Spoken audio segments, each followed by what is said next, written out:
সুপ্রিয় বন্ধুরা, আসসালামু আলাইকুম। আশা করি সকলে ভালো আছেন। ট্রাভেল সুপার ইউটিউব চ্যানেলের পক্ষ থেকে সকলকে প্রীতি ও শুভেচ্ছা জানাচ্ছি। প্রিয় বন্ধুরা, এই ভিডিওটিতে দেখবেন গাইবান্ধা জেলার সুন্দরগঞ্জ উপজেলার হরিপুর তিস্তা ব্রিজটি। সুন্দরগঞ্জ উপজেলা শহর থেকে একটি সুন্দর রাস্তা হরিপুর ব্রিজ দিকে চলে গিয়েছে, আর সেই রাস্তা ধরে এখন যাচ্ছি হরিপুর ব্রিজের নিকটে। প্রিয় বন্ধুরা, দেখুন অপরূপ প্রাকৃতিক সৌন্দর্য। এটা তিস্তা নদীর পার, খুবই সুন্দর একটি এলাকা, যা খুবই অনন্য দেখতে। প্রিয় বন্ধুরা,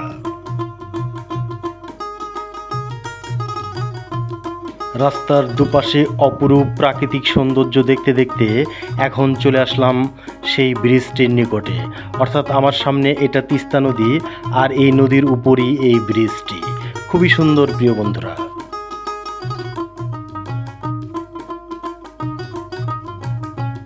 এখানে বিকাল হলেই অনেক দর্শনার্থী বেড়াতে আসেন আর উপভোগ করেন নৌকার বিভিন্ন রাইড। এই অঞ্চলের সুস্থ বিনোদন কেন্দ্র হিসেবে গড়ে উঠেছে এই হরিপুর ব্রিজের এ পাড়টি।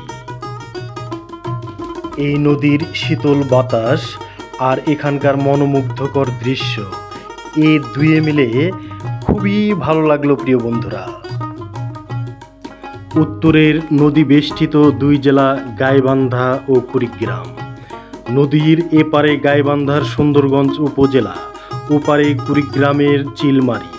দুই জেলার মাঝপথ দিয়ে প্রবাহিত হয়েছে 1.5 কিলোমিটার প্রশস্ত এই তিস্তা নদী। এই দুই উপজেলার লাখ লাখ মানুষের মধ্যে যোগাযোগের একমাত্র মাধ্যম ছিল খেয়া পারাপার। দিনে খেয়াতে নদী পাড়ি দিতে না পারলেও সন্ধ্যা নেমে এলেই বন্ধ হয়ে যায় খেয়া পারাপার।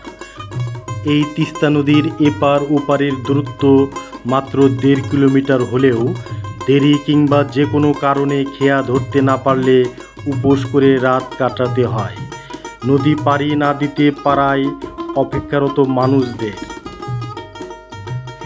এই সুন্দর সেতুটির 290টি পাইল, 155টি গার্ডার, 30টি পিলার, 28টি স্প্যান, সেতুর দুপাশে 1 কিলোমিটার করে সংযোগ সড়ক এবং 1.5 কিলোমিটার করে নদী শাসনের মাধ্যমে সেতুটি পূর্ণাঙ্গ রূপ পায়।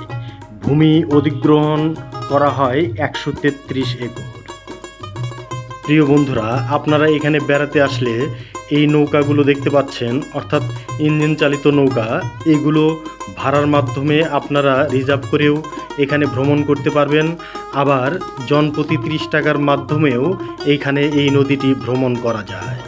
প্রিয় বন্ধুরা, আমি এখন এই তিস্তা নদীর পানি ছুঁয়ে দেখছি, খুব শীতল, দারুণ। প্রিয় বন্ধুরা, খুবই ভালো লাগলো হরিপুরের এই তিস্তা ব্রিজটি দেখতে পেয়ে। বিকাল থেকে সন্ধ্যা ঘনিয়ে আসছে, তবু যেন যেতে ইচ্ছে করছে না এই তিস্তা নদীর পাড় থেকে।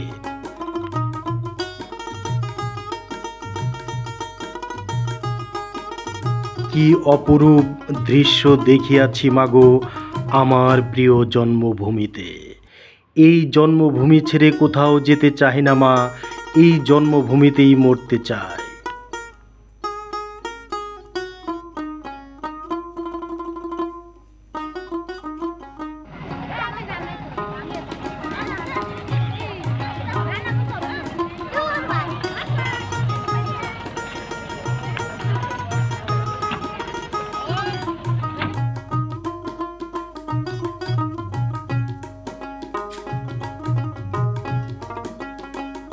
সুপ্রিয় বন্ধুরা, এখন সন্ধ্যা ধীরে ধীরে ঘনিয়ে আসছে, তাই এই তিস্তার পাড় থেকে বিদায় নেব।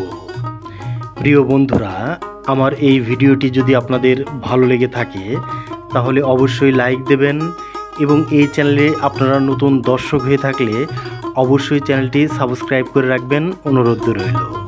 মহান সৃষ্টিকর্তা আপনাদের সকলকে ভালো রাখুন, সুস্থ রাখুন, এই দোয়া রেখে বিদায় নিচ্ছি। আসসালামু আলাইকুম ওয়া রাহমাতুল্লাহ।